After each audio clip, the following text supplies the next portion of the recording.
The Viking Age. The words themselves conjure images of longships cutting through the gray sea, of horned helmets and fierce warriors. It was a time that feels both very real and impossibly distant, a period shrouded in the mists of the North Sea. We think we know these people, the Vikings, but our understanding is a tapestry woven from two different threads. One thread is history, painstakingly pieced together from archaeology, from the accounts of monks in distant lands, and from the rune stones the Vikings left behind. These are the hard facts, the undeniable truths of a dynamic and transformative era in European history. They tell a story of exploration, of settlement, of complex societies and far-reaching ambition. The other thread is legend. It is the world of the sagas, epic poems and stories written down centuries after the events they describe. These tales are filled with larger-than-life heroes, with gods walking among mortals, with dragons, prophecies, and blood oaths sworn under the open sky. They speak of legendary kings like Ragnar Lodbrok, whose exploits are a mixture of folklore and fragmented historical memory. This is where the lines blur, where the historian must tread carefully. The sagas are not simple records of fact, but they hold a deeper truth. They show us how the people of the North saw themselves, what they valued, and how they remembered the dawn of their own nations.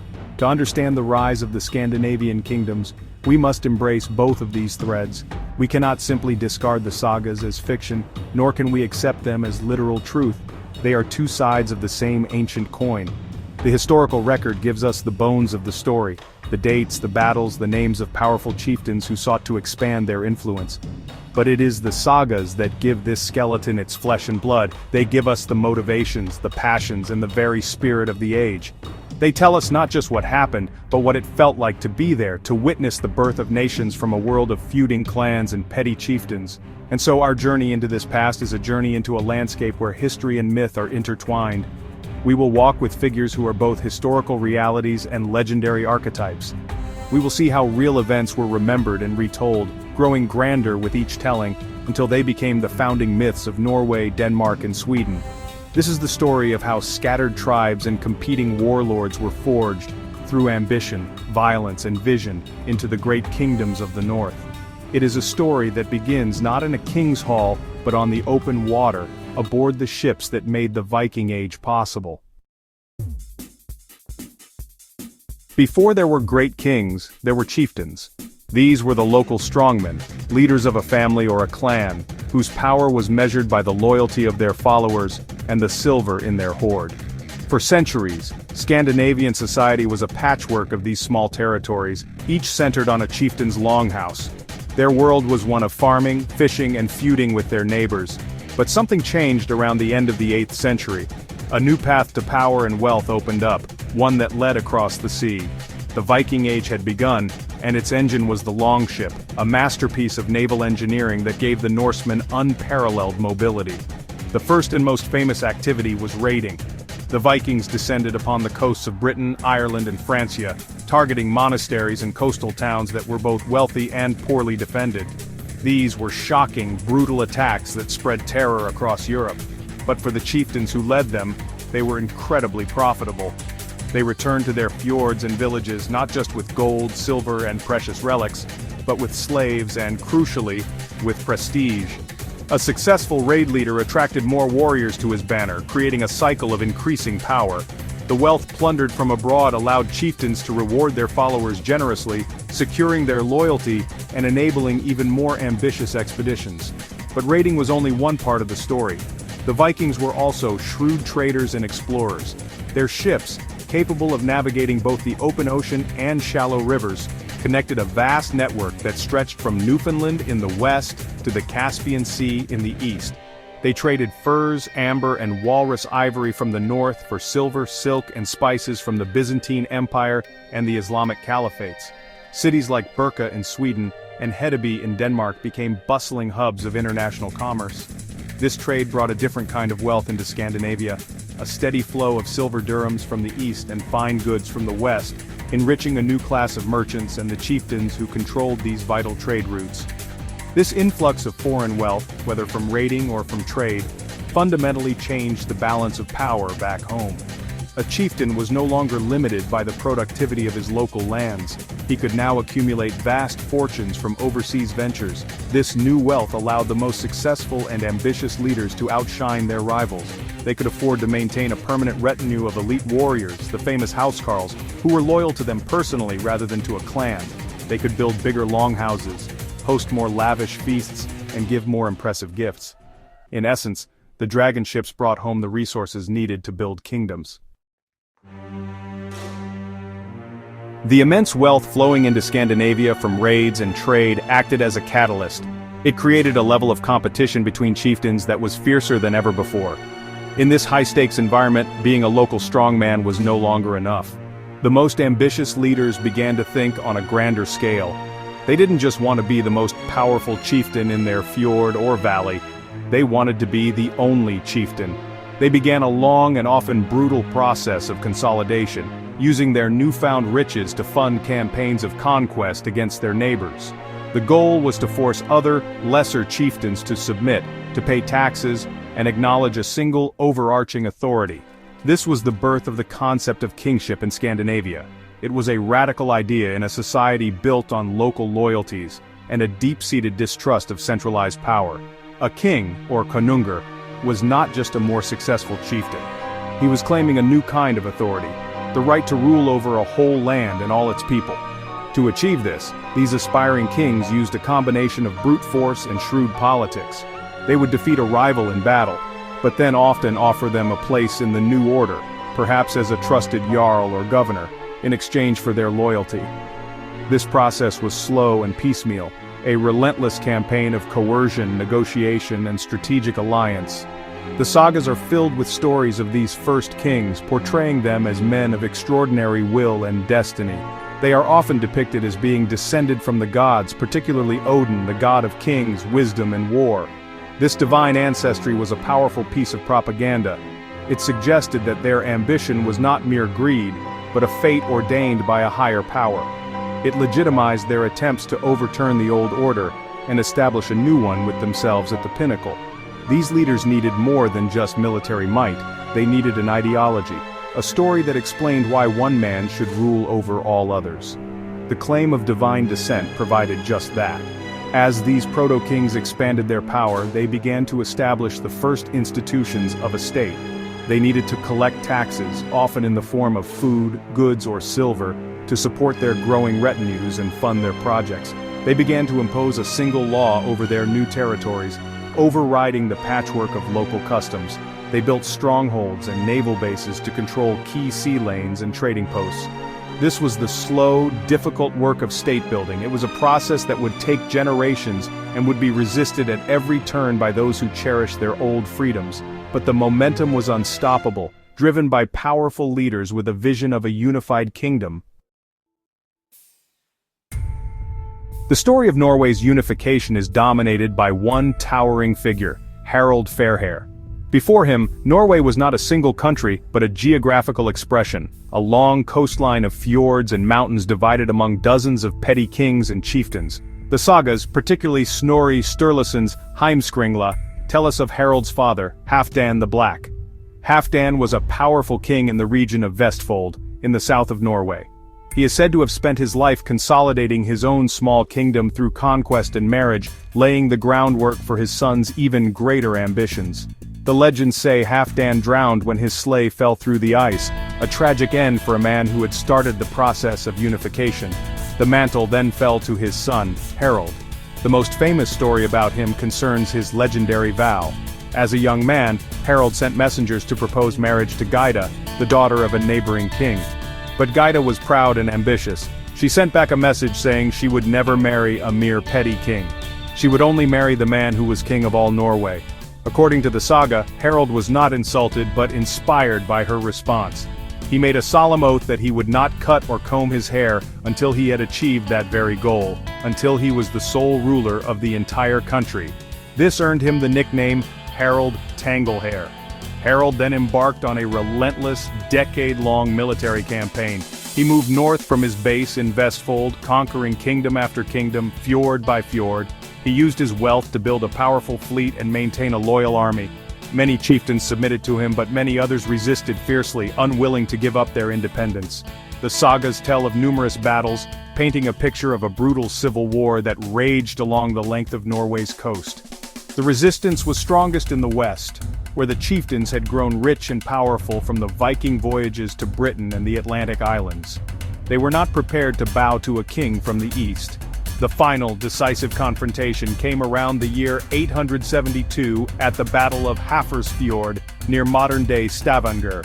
Here, the combined forces of the last independent chieftains of western Norway gathered their fleets to challenge Harald.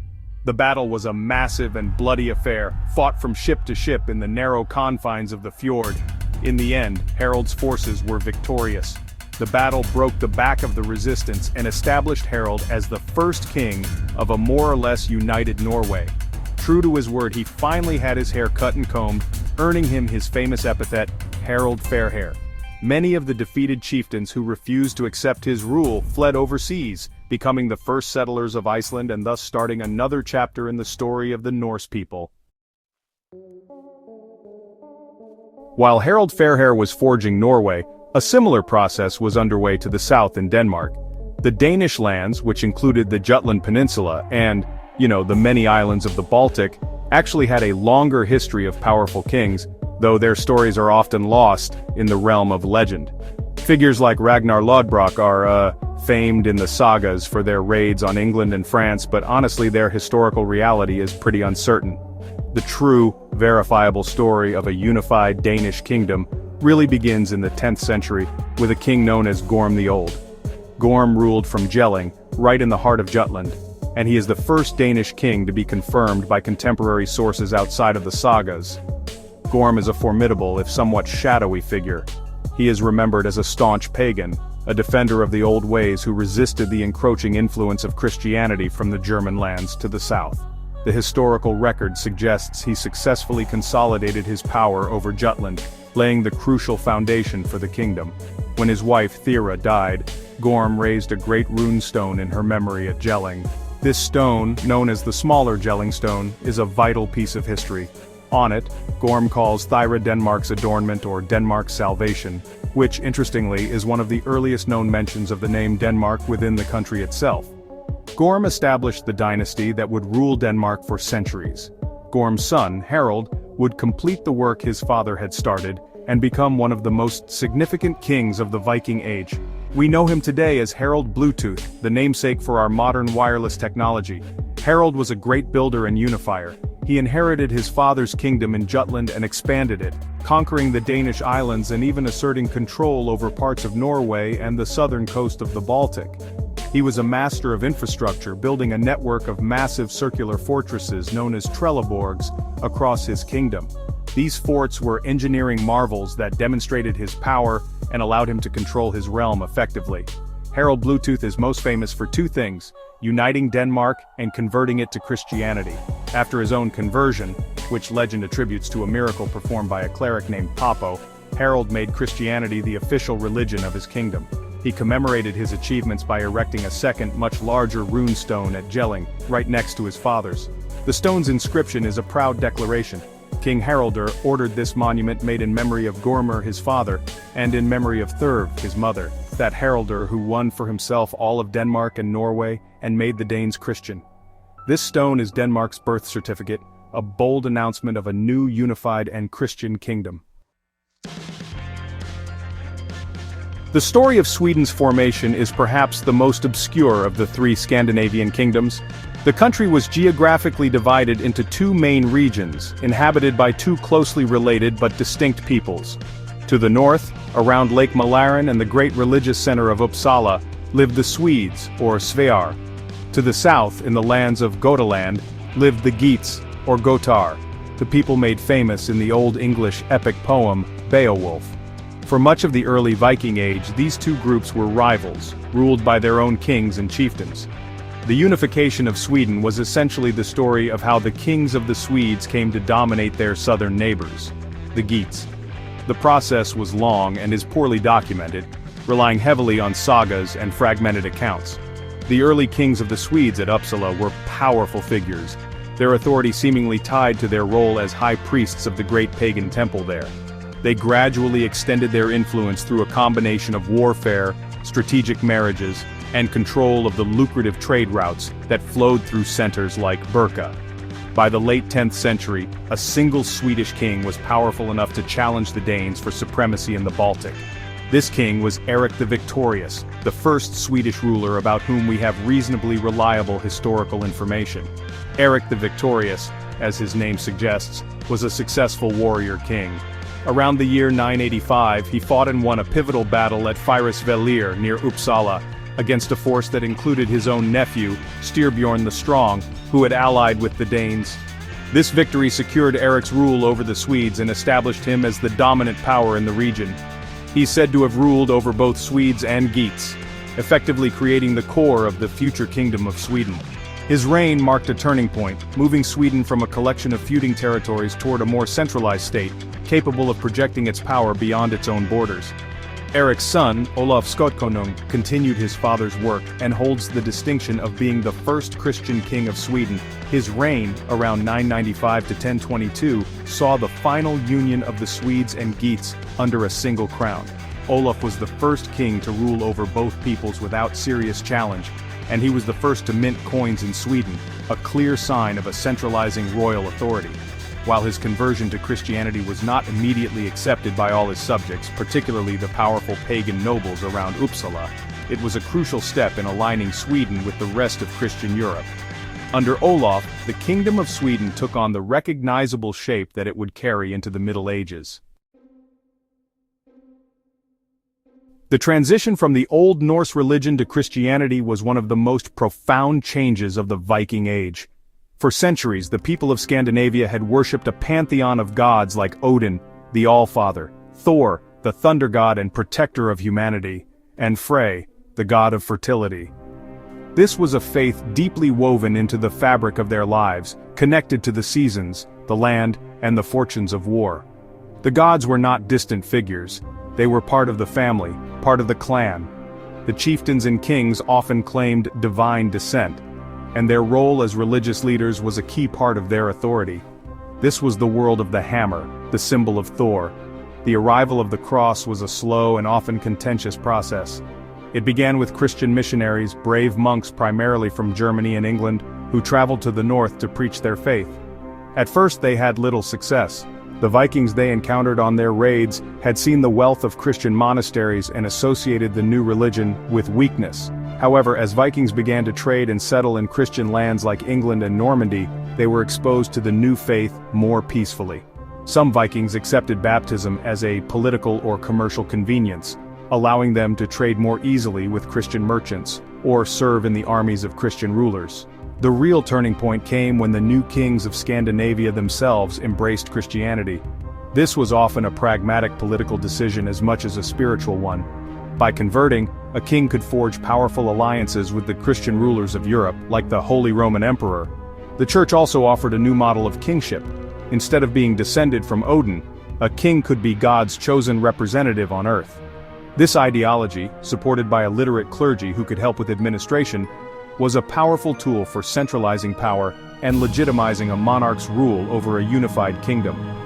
It helped to break the power of the old local chieftains, whose authority was tied to the pagan cults. The conversion of the kingdoms was driven by their most powerful rulers. In Denmark, it was Harald Bluetooth who, as his rune stone proudly proclaims, made the Danes Christian. In Norway, Olaf Tryggvason and later Olaf Haraldsson, who would become Saint Olaf, the patron saint of Norway, used both persuasion and force to impose the new religion. In Sweden, Olaf Skotkonung became the first Christian king. This top-down conversion was not always peaceful. There was resistance from those loyal to the old gods, leading to civil strife and rebellions. For a time the cross and the hammer existed side by side, but by the end of the 11th century, Christianity had become the dominant faith, forever changing the culture and destiny of the North. The formation of the three great Scandinavian kingdoms was not a neat or isolated process. The histories of Norway, Denmark, and Sweden were deeply entangled, marked by shifting alliances, fierce rivalries, and dramatic conflicts. These were neighboring kingdoms whose royal families were often related by marriage, making their politics a complex web of family feuds played out on an international stage. The control of valuable trade routes, particularly in the Baltic Sea, and influence over the wealthy lands of England were constant sources of competition. A powerful Danish king might seek to dominate Norway, while a Norwegian king might forge an alliance with the Swedes to counter Danish power. One of the most significant conflicts of this era was the Battle of Svolder, which took place around the year 1000. The battle pitted the ambitious Norwegian king Olaf Tryggvason against a powerful alliance of his enemies: the Danish king Svein Forkbeard, the Swedish king Olaf Skotkonung, and the Norwegian jarls who opposed Olaf's rule. Olaf Tryggvason was ambushed at sea and, according to the sagas, fought heroically against overwhelming odds. Seeing that the battle was lost, he leapt from his great longship, the Long Serpent, into the sea, never to be seen again. The battle resulted in the partitioning of Norway between the victorious Danes and Swedes, demonstrating how fragile these new kingdoms could be. Yet these rivalries could also give way to cooperation, especially when a greater prize was at stake. The most spectacular example of this was the creation of the North Sea Empire under the Danish king Canute the Great in the early 11th century. Canute, the son of Svein Forkbeard, was a masterful politician and warrior. Through conquest and inheritance, he united the crowns of Denmark, England, and Norway, and held sway over parts of Sweden. For a brief but brilliant period, he ruled a vast northern empire from his court in England. This empire was a testament to the power and ambition of the Scandinavian kings, showing that they could not only create their own nations, but also dominate others. Canute's empire did not survive his death, and the kingdoms of Norway and Sweden soon reasserted their independence. However, the legacy of this period of intense interaction remained. The conflicts and alliances had helped to define the borders and the identities of the three kingdoms.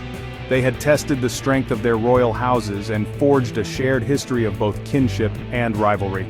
The constant struggle for dominance ensured that only the most organized and resilient states would survive. By the end of the Viking Age, the political landscape of Scandinavia had been permanently redrawn, not as a single empire but as three distinct and powerful kingdoms, forever linked by blood, battle, and the sea. By the middle of the 11th century, the Viking Age was drawing to a close. The era of raiding and chaotic expansion was giving way to a new order. On the map of Europe, where there had once been a vague and mysterious northern frontier, three distinct and recognizable kingdoms now stood: Norway, Denmark, and Sweden. The long and often violent process of unification was largely complete. The powerful kings who had driven this change, Harald Fairhair, Harald Bluetooth, Eric the Victorious, and Canute the Great, had succeeded in their ambitions. They had replaced a world of feuding clans and petty chieftains with centralized Christian monarchies. This transformation was irreversible. The adoption of Christianity had firmly anchored Scandinavia within the mainstream of European civilization. The Church brought with it Latin script, new forms of law and administration, and a network of connections to the great centers of power and learning to the south. The kings, now ruling by the grace of God rather than by descent from Odin, built churches and cathedrals instead of great pagan temples. Trade became more important than raiding, and cities grew as centers of royal power, commerce, and religion. The wild, adventurous spirit of the Viking Age had not vanished, but it had been channeled into the structures of the medieval state. The legacy of this formative period is immense. It is the story of how three modern nations were born: the borders they established, the royal lines they founded, and the national identities they began to foster have endured for 1,000 years. The Jellingstone in Denmark, the tales of Harald Fairhair's vow in Norway, and the union of Swedes and Geats in Sweden are not just historical footnotes, they are the foundational stories of these countries. They represent the moment of creation, the point at which a scattered people began to see themselves as a single nation under a single king. This new identity would shape their history for centuries to come, and yet the old world of myth and legend never truly faded. The stories of the sagas, written down long after the events they describe, kept the memory of the Viking Age alive. They preserved the tales of gods and heroes, of epic battles and legendary kings, ensuring that the pagan past would not be forgotten. These stories continue to shape our view of this period, blending seamlessly with the archaeological and historical facts. They remind us that the rise of the Scandinavian kingdoms was more than just a political process. It was a saga in its own right, a dramatic story forged in the fire of battle and the crucible of faith, whose echoes still resonate in the north today.